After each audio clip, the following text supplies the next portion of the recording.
أعوذ بالله من الشيطان الرجيم. بسم الله الرحمن الرحيم. وإذ آتينا موسى الكتاب والفرقان لعلكم تهتدون. وإذ قال موسى لقومه يا قوم إنكم ظلمتم أنفسكم باتخاذكم العجل فتوبوا إلى بارئكم فاقتلوا أنفسكم ذلكم خير لكم عند بارئكم فتاب عليكم إنه هو التواب الرحيم. وإذ قلتم يا موسى لن نؤمن لك حتى نرى الله جهرة فأخذتكم الصاعقة وأنتم تنظرون ثم بعثناكم من بعد موتكم لعلكم تشكرون. صدق اللہ العظیم. دیکھیے ترجمہ. وَإِذْ آتَيْنَا مُوسَى الْكِتَابَ وَالْفُرْقَانَ، اور اس وقت کو بھی یاد کرو جب ہم نے موسیٰ علیہ السلام کتاب اور فرقان یعنی حق و باطل میں فرق کرنے والی چیز دی. لعلکم تہتدون، تاکہ تم سیدھے راستے پر آ جاؤ. وَإِذْ قَالَ مُوسَى، اور اس وقت کو یاد کرو جب موسیٰ نے اپنی قوم سے کہا یا قومی، اے میری قوم، انکم ظلمتم انفسکم، تم نے اپنی جانوں پر بہت ظلم کیا. باتخاذکم العجل، بچھڑے کو اپنا معبود بنا کر. فتوبوا الی بارئکم، بس تم اپنے پیدا کرنے والے رب کی طرف متوجہ ہو کر توبہ کرو. فاقتلوا انفسکم، پھر اپنے آپ کو قتل کر لو. ذالکم خیر لکم عند بارئکم، یہی تمہارے لیے بہتر ہے اور تمہارے پیدا کرنے والے رب کے نزدیک بھی یہی بہتر. فتاب علیکم، وہ تم پر متوجہ ہو گیا. انہ هو التواب الرحیم، یقیناً وہ بہت زیادہ توبہ کو قبول کرنے والا اور بہت زیادہ رحم کرنے والا ہے.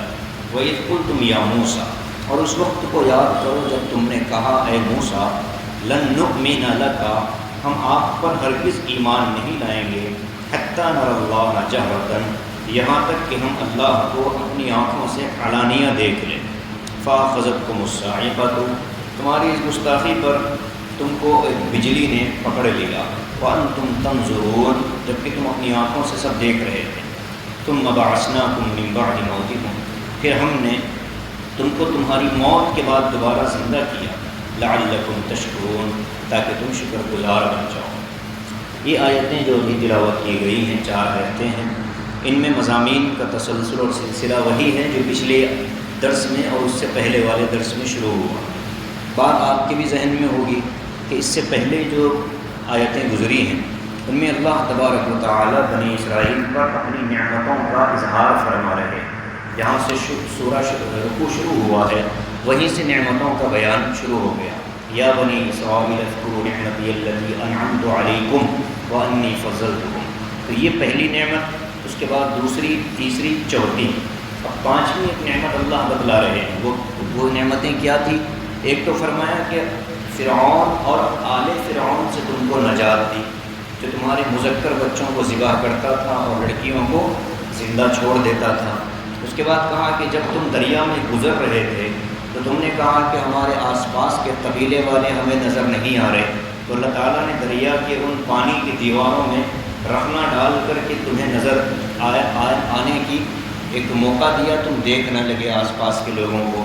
پھر فرمایا کہ جب موسیٰ کو ہم نے 40 راتوں کے وعدے پر بلایا تو تم نے اس موقع پر اپنے ایک سامری نامی، ایک موسیٰ نامی شخص کی باتوں میں آ کر شرک میں تم مبتلا ہو گئے، اور جب تم اپنے آپ پر ظلم کرنے والے تھے ہم نے تمہاری توبہ کو قبول کیا۔ میں نے اس وقت میں کہا تھا کہ توبہ کا واقعہ آگے آ رہا کہ ان بچھڑے کی پوجا کرنے والوں کے لیے توبہ کی شرط کیا تھی۔ ہمارے لیے تو توبہ کی شرط بہت آسان ہے کہ اب تک جو گناہ ہوئے ہیں اس گناہ پر ندامت ہو، اور فی الحال اس گناہ کے اندر مبتلا نہ ہو، اور آئندہ اس گناہ کے کبھی بھی زندگی میں نہ کرنے کا پکا ارادہ یقین ہو۔ یہ تین ہی ہمارے پاس شرائط ہیں توبہ کی۔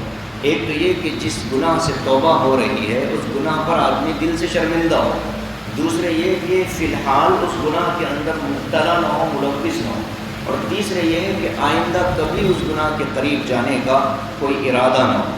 اس شکل میں توبہ ہماری قبول ہو جاتی ہے۔ لیکن بنی اسرائیل کے لیے جو بچھڑے کی جو پوجا کرنے والی قوم تھی، ان کے لیے بڑا معاملہ یہ تھا کہ توبہ کے لیے ان کو اپنے آپ کو قتل کرنا پڑا۔ اس واقعے کو آج بیان کیا جا رہا۔ تورات کا یہاں تذکرہ ہے، وَإِذْ آتَيْنَا مُوسَى الْكِتَابَ۔ یہ بھی آپ ذہن میں رکھیں کہ فرعون کو دریا میں ڈبونے سے پہلے اللہ تعالیٰ نے حضرت موسیٰ علیہ السلام کو تورات نہیں دی۔ تورات موسیٰ علیہ السلام کو کب ملی؟ جب فرعون ڈوبا، اس کے بعد بنی اسرائیل بحر قلزم سے آگے نکلے، فلسطین کی طرف جانے لگے، تو درمیان میں ان کو اللہ تعالیٰ نے ایک جگہ پر ایسے گھمایا کہ وہ 40 سال تک ایک ہی زمین پر 2 فرسخ یا 3 فرسخ زمین پر وہ گھومتے رہے۔ صبح سے چلتے شام کو پھر وہیں پہنچ جاتے، تو اس کو وادی تیہ کہا گیا، یتیہون فی الارض۔ تو فرمایا گیا کہ یہ جو گھومنے والی وادی تھی اس میں بنی اسرائیل 40 سال رہے۔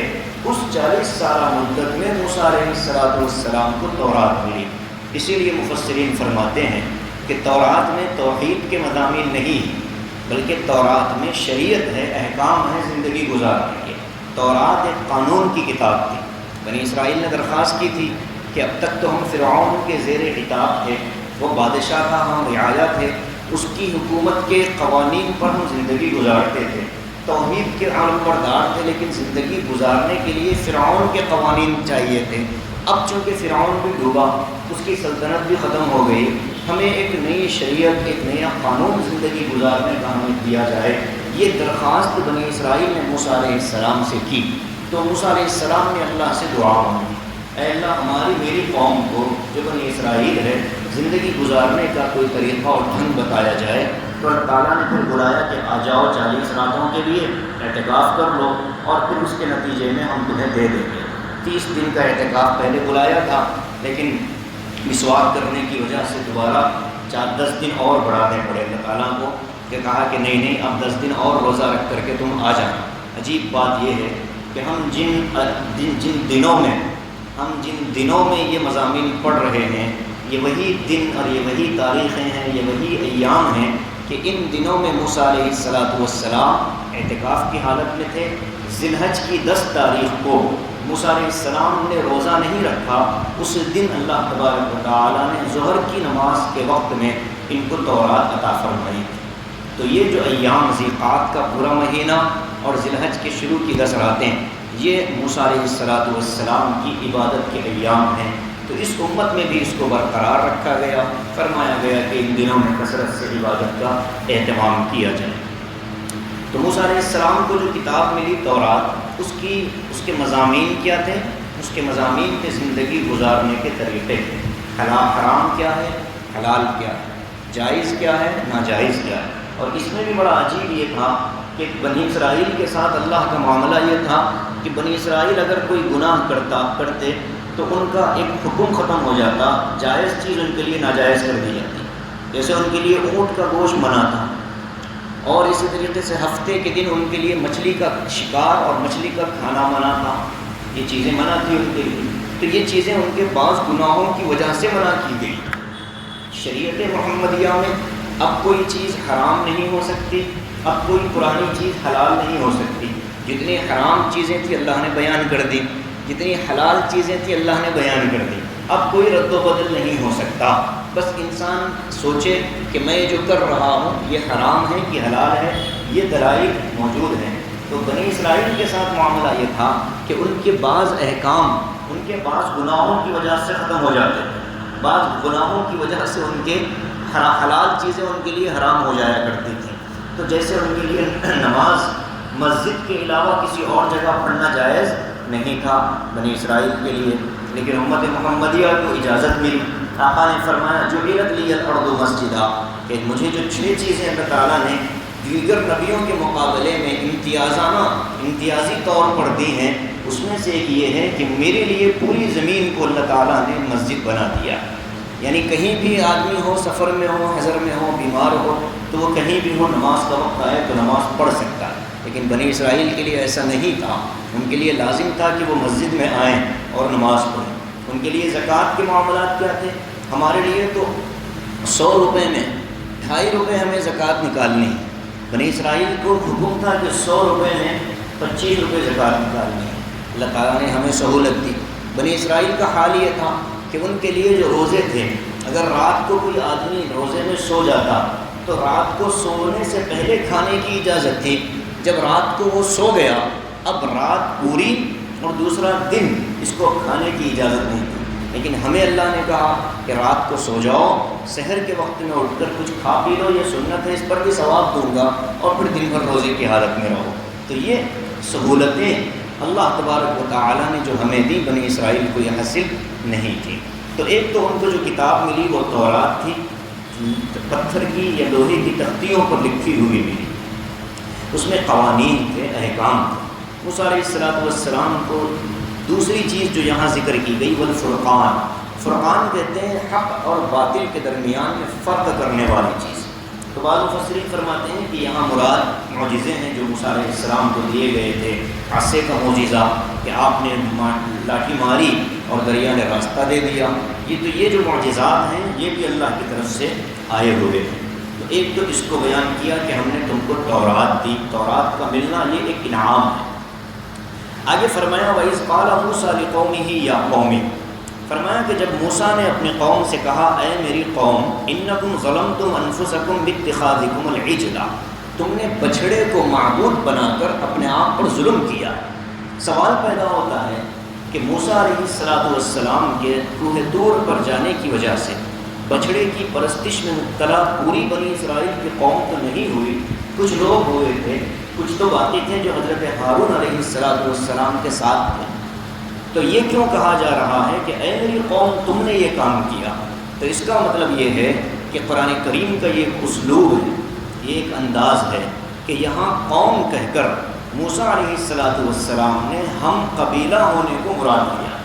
مطلب یہ ہے کہ اے میرے قبیلے والو، تو اے میرے قبیلے والو کہنا تو جائز ہے، اس لیے کہ جن لوگوں نے بت پرستی کی وہ موسیٰ علیہ السلام کے قبیلے کے ہی لوگ تھے۔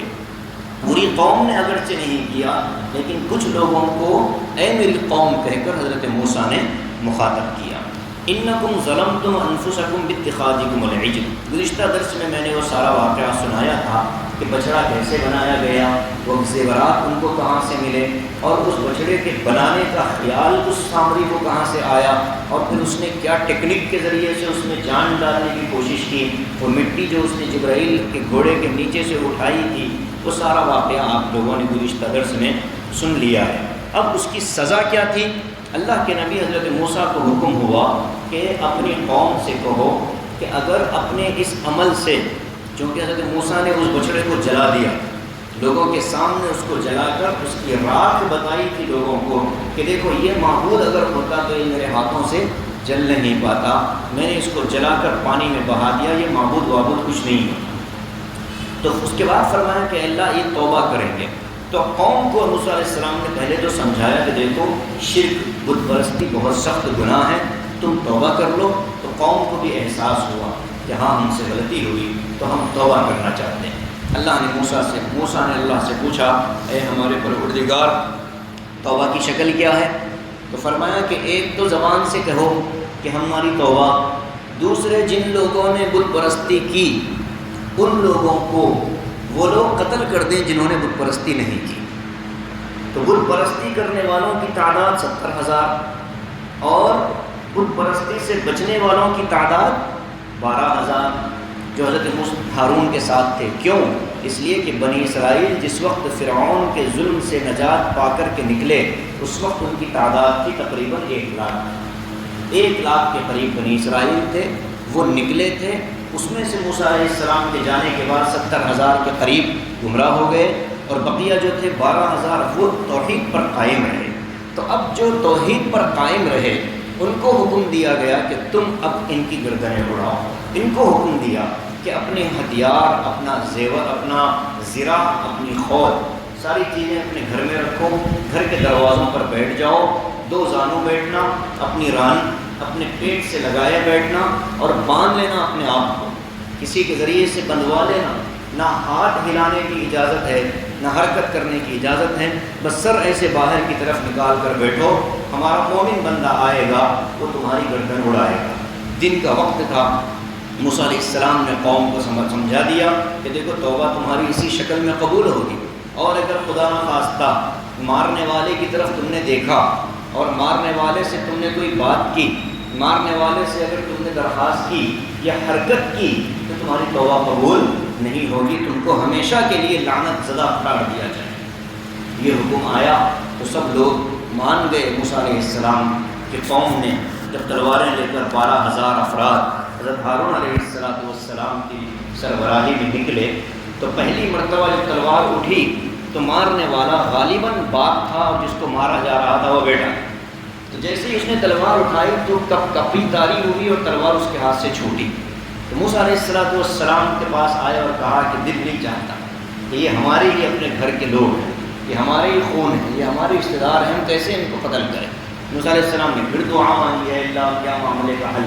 اللہ تعالیٰ نے ایک سیاہ بادل کا ٹکڑا بھیجا، وہ اس قوم پر سایہ فگن ہوا، اتنی تاریکی چھائی کہ نہ مارنے والا نظر آتا تھا نہ مرنے والا نظر آتا۔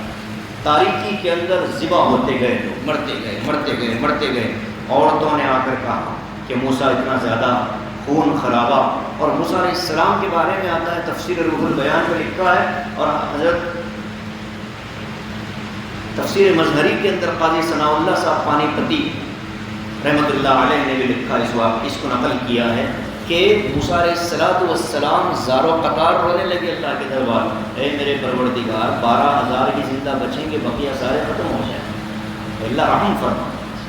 جب یہ دعا حضرت موسیٰ نے مانگی تو اللہ تعالیٰ نے بادل کو ہٹایا، جب بادل ہٹا تو خون ہی خون، لاشیں ہی لاشیں تھیں، گنی گئیں تو 70,000 لاشیں تھیں، اور جو بچ گئے تھے وہ 12,000 تھے، یعنی کہ جو قتل کرنے والے تھے۔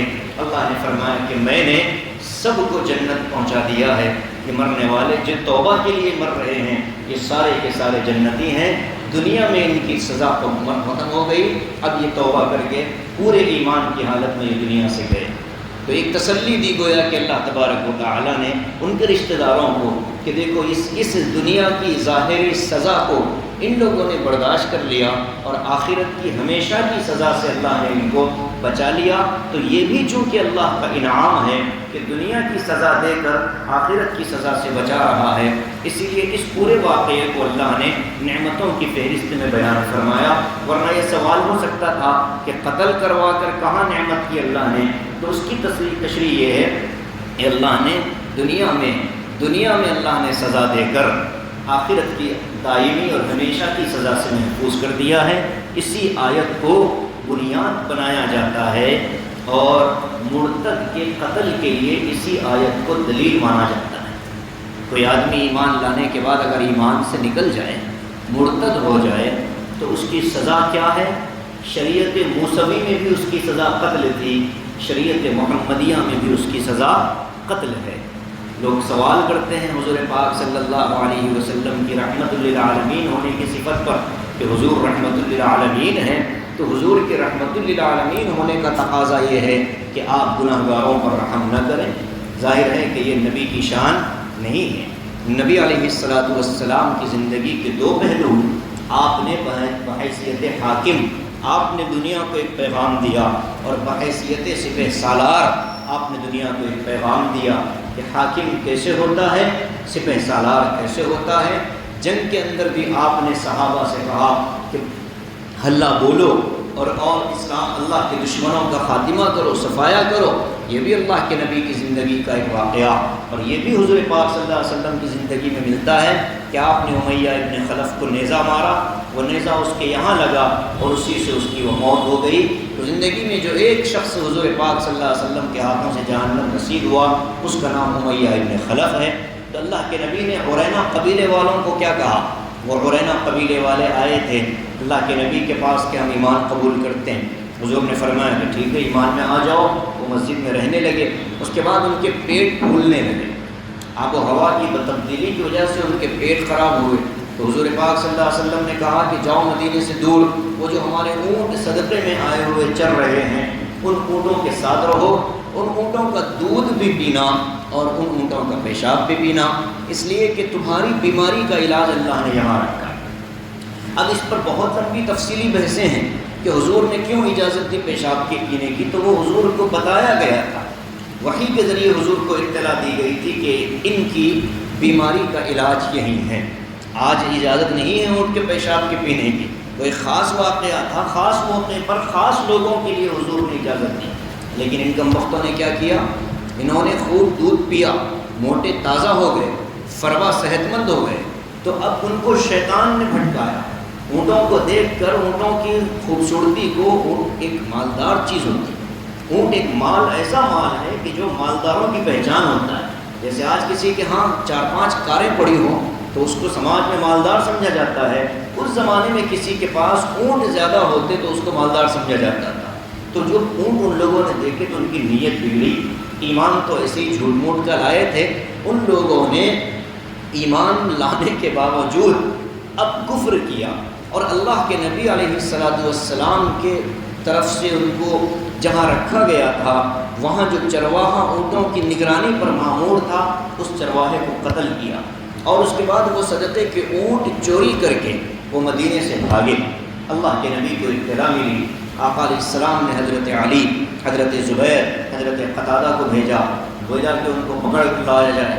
ان کو لایا گیا مدینے میں ایک چٹیل میدان میں، ان کو اللہ کے نبی علیہ السلام نے جو سزا دی، تاریخ حیران ہوتی ہے کہ ایک طرف رحمت للعالمین اللہ کے نبی، اور دوسری طرف اللہ کے نبی کا یہ بھی ایک کردار ہے کہ اسلام پر ڈاکہ ڈالنے والوں اور اسلامی مسلمانوں کے مال پر اس طرح سے حملہ کرنے والوں اور ڈاکہ ڈالنے والوں کو جو سزا ملی، وہ کیا سزا ہے؟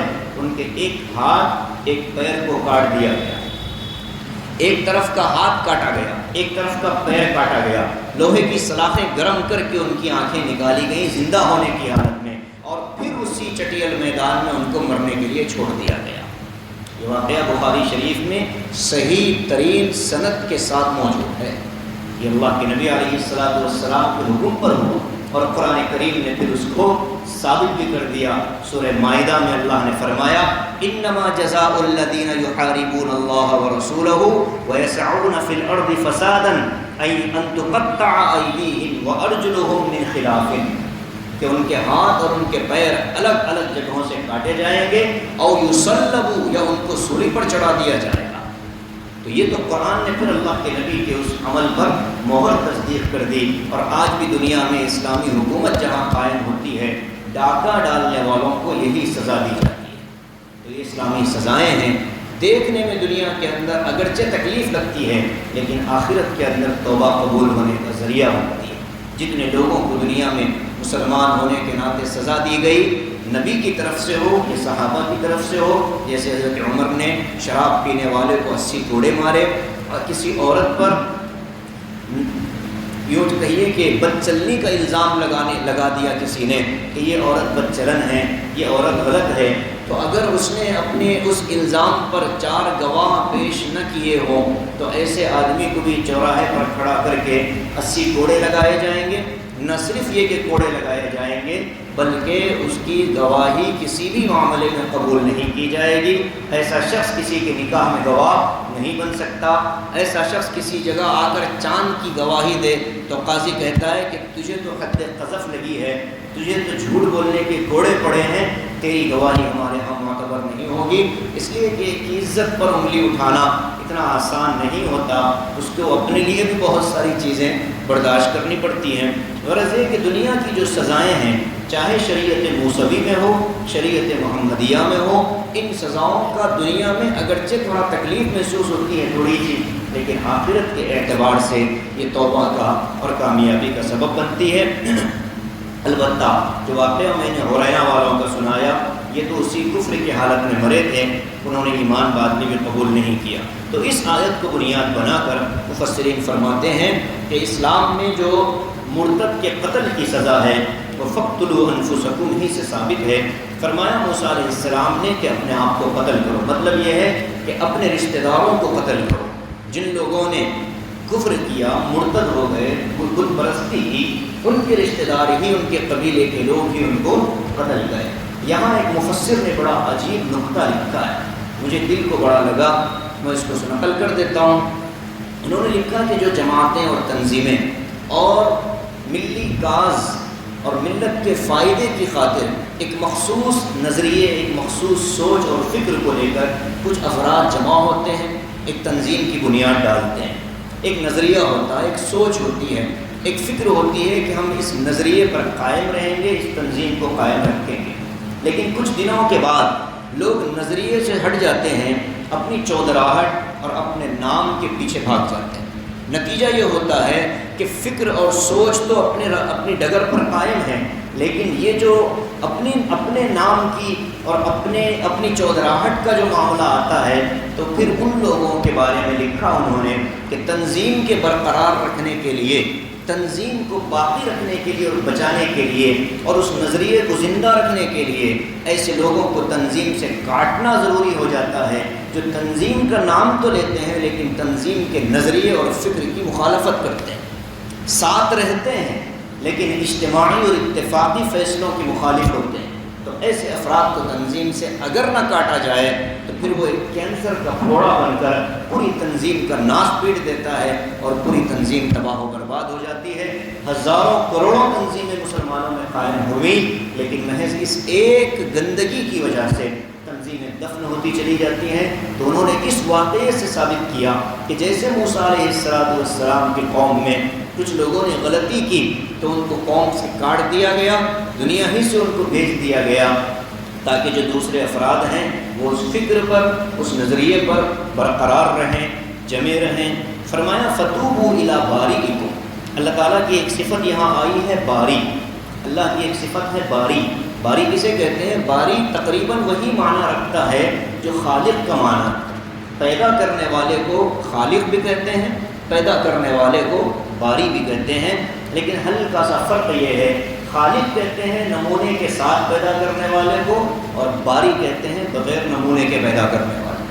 اللہ تعالیٰ نے جو انسان کو بنایا، حضرت آدم کو، وہ بغیر نمونے کے بنایا تھا۔ بعد میں جو لوگ آ رہے ہیں وہ نمونے کے ساتھ آ رہے ہیں، اور پھر قیامت کے دن اللہ تبارک و تعالیٰ جو اٹھائے گا، پھر وہ چونکہ دنیا میں پہلے نمونے تھے، اسی نمونے اور سانچے پر اللہ تبارک و تعالیٰ لوگوں کو دوبارہ زندہ کرے گا۔ تو فرمایا فتوبوا الی بارئکم، تم توبہ کرو اپنے پالنے والے پروردگار کے دربار میں۔ فاقتلوا انفسکم، تمہاری توبہ یہ ہے کہ اپنے آپ کو قتل کر دو۔ ذالکم خیر لکم عند بارئکم، یہ تمہارے لیے بہتر ہے، تمہارے پروردگار اور پالنے والے رب کی طرف سے، پیدا کرنے والے رب کی طرف بھی یہی فیصلہ ہے کہ وہ تمہیں قتل کر دے۔ اور عجیب بات یہ ہے کہ قتل کے مقابلے میں صفت ہے باری، مرنا۔ تو لوگ یہ سمجھ سکتے تھے کہ یار اللہ تو رحیم ہے تو وہ کیسے مارنے کا حکم دے رہا ہے؟ تو اس کا جواب نکل رہا ہے آیت سے کہ دیکھو وہی حکم دے رہا ہے جو باری ہے، ڈرنا نہیں، بلکہ یہی اللہ تمہیں قیامت کے دن دوبارہ بھی پیدا کر دیتا ہے۔ یہی اللہ تمہارے سے پہلے جب نمونہ نہیں تھا تو اس وقت اس نے تم کو پیدا کیا، آج اسی کا حکم ہے کہ تم اپنے آپ کو قتل کر دو۔ فتاب علیکم، وہ تمہاری توبہ کو قبول کر چکا ہے۔ انہ هو التواب الرحیم، وہ بہت توبہ قبول کرنے والا، بہت رحم کرنے والا۔ وَإِذْ قُلْتُمْ يَا موسیٰ، دوسرا منظر ہے موسیٰ علیہ السلام سے قوم، یہ واقعہ ہو گیا، کتاب کی طرف توجہ ہوئی، جیسے ہی آئے موسیٰ تو یہاں ہنگامہ کھڑا تھا، تو حضرت موسیٰ نے یہ سارا معاملہ نپٹایا۔ سامری کو کہا لامساس کہتے ہوئے پوری زندگی میں سوشل ڈسٹینسنگ کے ساتھ جینا، اس لیے کہ تو جسے بھی چھوئے گا اس کو بخار ہو جائے گا، جیسے آج کہتے ہیں کہ جس سے بھی چھوئے گا اس کو کورونا ہو جائے گا، تو اس کو بھی یہی بیماری لگی تھی، تو اس نے پھر دعا مانگی کہ میں لوگوں سے ڈرتا تھا، کوئی اس کو چھیتا تو بخار آ جاتا، اس کو بھی بخار ہوتا، جو اس سے چھوٹا ہے اس سے بھی بخار ہو جاتا تھا، تو ایک قسم کا عذاب تھا۔ تو کورونا بھی ایک قسم کا عذاب ہی اللہ کا، کہ لوگ ہاتھ ملاتے ہوئے بھی ڈرتے ہیں، ڈرنے لگتے ہیں، ملاتا بھی ہے تو فوراً ہاتھ دھو لیتا ہے کہ کہیں اس کے اندر بھی کوئی بیماری۔ کاش کے روحانی طور پر بھی گندی عادتوں میں ملوث، غلط افکار میں ملوث افراد سے بھی لوگ ایسے ہی بچ جاتے تو معاشرہ سدھر جاتا اور اصلاح ہو جاتی۔ جیسے ظاہری بیماری سے لوگ ڈر کر ایک دوسرے سے دور ہیں، اگر باطنی بیماریوں کے اندر کسی کو مبتلا دیکھیں تو غیبت کرنے والا ہے، چغلی کرنے والا ہے، شکایتیں کرنے والا ہے اور لوگوں کی عزتوں پر انگلی اٹھانے والا ہے، اگر ایسے آدمی سے بھی ڈسٹینس مینٹین کر لیا جائے تو اس کی گندگی ہم کو نہیں لگے گی، اس کے برے اخلاق ہم تک نہیں پہنچیں گے۔ یہ ایک حضرت موسیٰ علیہ السلام نے ایک تو سامری کو نمٹایا، دوسرے کیا کیا، قوم کو قتل کرنے کا حکم دیا، یہ سارے واقعات ہو گئے۔ اب قوم نے جب تورات کو دیکھا تو یہ 12,000 جو بچے تھے ان کے اندر اب شیطان شروع ہوا، انہوں نے کہا موسیٰ ہم تو نہیں جانتے، تم گئے تھے 40 راتیں پتہ نہیں کہاں گئے تھے، آپ کہہ رہے ہو کہ طور پر گیا تھا، ہمیں تو نہیں معلوم کہ آپ طور پر گئے، آپ جو لے کر کے آئے ہیں کتاب کے نام پر جو تختیاں آپ نے لائی ہیں، یہ تختیاں من جانب اللہ، اللہ کی طرف سے ہیں، اس کا کیا ثبوت؟ اب قوم کی بدمعاشی، موسیٰ نے کہا اللہ اس کا کیا کروں؟ موسیٰ اللہ نے کہا کہ چلو ان کو لے آؤ۔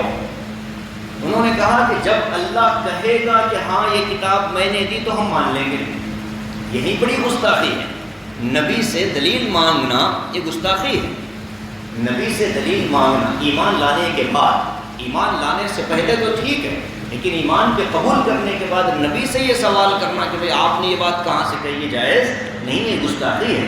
تو اب موسیٰ علیہ السلام نے کہا چلو پھر، ساری قوم کو تو لے کر جا نہیں سکتے تھے، تو قوم کے اندر جو بڑے بڑے تھوڑا سمجھدار قسم کے آدمی تھے ویسے 70 لوگوں کو حضرت موسیٰ علیہ السلام نے چنا، 70 افراد چنے گئے، ان 70 لوگوں کو لے کر موسیٰ پھر گئے کوہ طور پر۔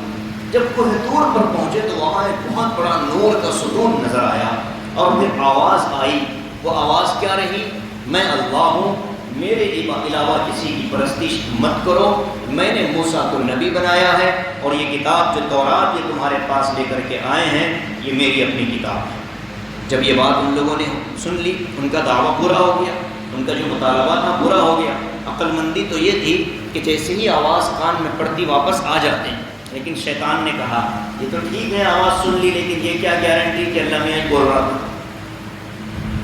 اب آگے کہا کہ ہم اس وقت تک نہیں مانیں گے جب تک اللہ کو اپنی آنکھوں سے نہ دیکھ لیں۔